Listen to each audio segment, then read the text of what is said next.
All right. Welcome to this little video I've got here. I have wanted to do some YouTube stuff for a while and just throw my hat into the ring of various topics, whether it's gaming, whether it's just whatever's going on in the world, or even just what's on the screen right now. My Gundam model kits, Gunpla as they're better known.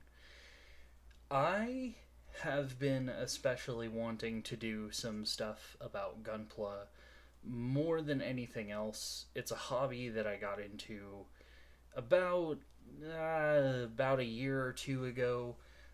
Completely stumbled across it by accident, and it led to me becoming a massive Gundam fan after that. But what I want to do, especially talk about with these three right here, is my progress as a Gunpla collector, builder, and customizer. I'm nowhere near at the top rung of this. Definitely still learning the ropes and getting my bearings. I've had to learn all kinds of painting techniques and stuff like that along the way. I've got some projects that still need to be finished, but they have been coming along. Some more nice than others, but some I'm especially looking forward to and will hopefully especially be proud of. But the one thing that I want to point out with this is the Wing Zero in the middle here. This was actually the first kit that I had ever gotten. And anyone who knows how to do this hobby will be able to tell just by looking at it. If I were to show you up close, you can see little nubs that I never took off of it. You can tell that I didn't put the little foil sticker under the core there. There's absolutely no panel lining, which I haven't panel lined a lot of kits, though I do know how to do that with some nowadays, as you'll soon come to see. But yeah, this kit looks absolutely atrocious. It's how I think most people first start out. They have no idea that there's an entire layer of care and detail that has to go into things on this. I'm gonna try to keep that better in camera frame. But you can see stress marks on the Kalidvich. You can see just all kinds of horrible failures on the part of my progress throughout this kit. But this is the kit that got me interested in Gunpla model kits in general. And I want to start with a little bit of a series to show off the do's and don'ts of making kits. And the reason I think that that's going to be important is a lot of people have, ever since the pandemic, been finding their creativity. This is one of the hobbies they've especially done so with. And this is a hobby that has opened a lot of doors on creativity and just things in general that I like to do. And pardon the profuse off-kilter ramblings that are going to come from me on this. I have no idea what I'm doing, and I'm sure it shows. But I wanted these three, and actually also good old RX-78-2 in the background there. I also want him. I'm going to fix that little ankle piece. Good enough. But I want to show all of these off to show how much of a difference just a little extra progress and effort can make on these. And you might even be able to tell with some of them. So I'm going to bring the 78-2 over here, and you'll probably notice that I did a little bit of panel lining on it. There's still some issues along the way.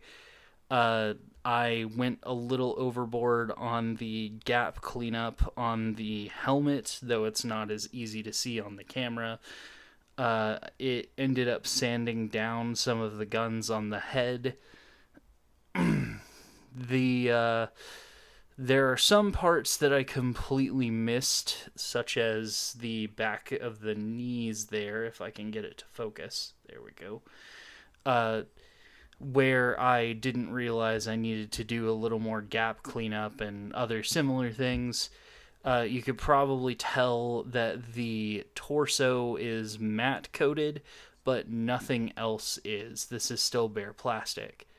But you'll notice that there aren't any really noticeable stress marks or nub marks on this one. This is one of the first ones where I really actually knew what I was doing as I put it together. I was able to clean it up proper, and it just looks so much nicer because of that. Now, I kind of went in the reverse order on the next few. I actually went for distressing and weathering first before I went for general customization. This is a panel lined Gundam The Origin Red Comet Zaku 2. And I think, no, I did hit the little buckle there on it. But I actually didn't just weather this one, I actually full on distressed it, and you can see that in the leg there. I was trying to go for a mid combat look. There are some spots that I think I did really well. I really like that spot there. I like what I did with the pauldron there. And the absolute best looking part of this, in my opinion, is the shield.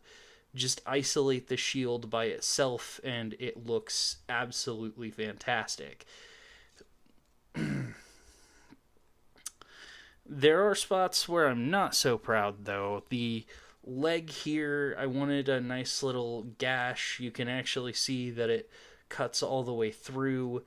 I actually did this with a rotary tool, which I actually don't recommend after having experience with it. It looks nice. It's just when you see it in person, it doesn't look quite as good. But where I really started to find my footing and get to where I felt like I was actually doing pretty well is with this Goof Custom. You can see that I've mixed the paint to get it as close to accurate as possible. It has a full-on matte finish. I put some gold accents for the pauldrons and for the knees there. Some of my friends that I've shown this to have described it as looking like a Warhammer Space Marine, and I definitely see why people would say that. The decals on it were actually borrowed from the leftovers of the good old Gundam The Origin kit over there. And the back, I think, is the worst looking part of this. There's a couple of spots on the arms that I messed up, but altogether, I really enjoyed working on this kit and putting this kit together. Even if its articulation isn't what I would call the greatest out there. But this is absolutely one of my favorite projects. You can actually see that I went kind of hard on it with a Tamiya weathering kit. Some parts look really nice. I think that the head came out. I gotta keep that in camera and focus. I think the head came out really well. I used the rust from the Tamiya kit on that. I did the silver on the piping just a little bit. I hit most, if not all, of the edges as well. The decal on the shield didn't turn out too great. Unfortunately, that's just a problem with decal stickers. Sometimes they just don't cooperate how you need them to. lots of small detailing on the minigun there on the shield.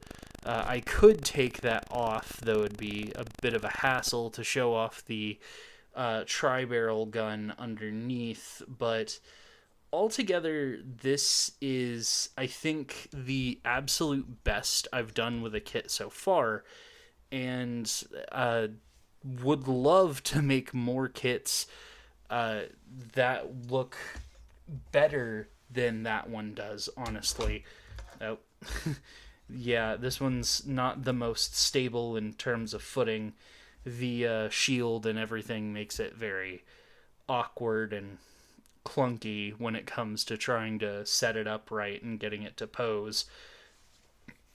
Its legs are actually weirdly lightweight compared to the rest of it. But altogether, I love this hobby and I want to teach people who are getting into this hobby about as recently as me how to do all this stuff, how to make those little extra ounces of progress and get to where they can have kits that look quite that nice and hopefully even better. I want to eventually get around to learning how to kit bash and things like that. And I'm sure that there's plenty of people out there who would have tons of criticism on where I've gotten and what I've done with this so far, and that's entirely fair. I'm by no means trying to say I'm an expert in this. But this is a huge hobby for me, and hopefully soon it will be my opportunity to really step out into the world and do all the things that I really want to do, like video game critiques, all that sort of stuff.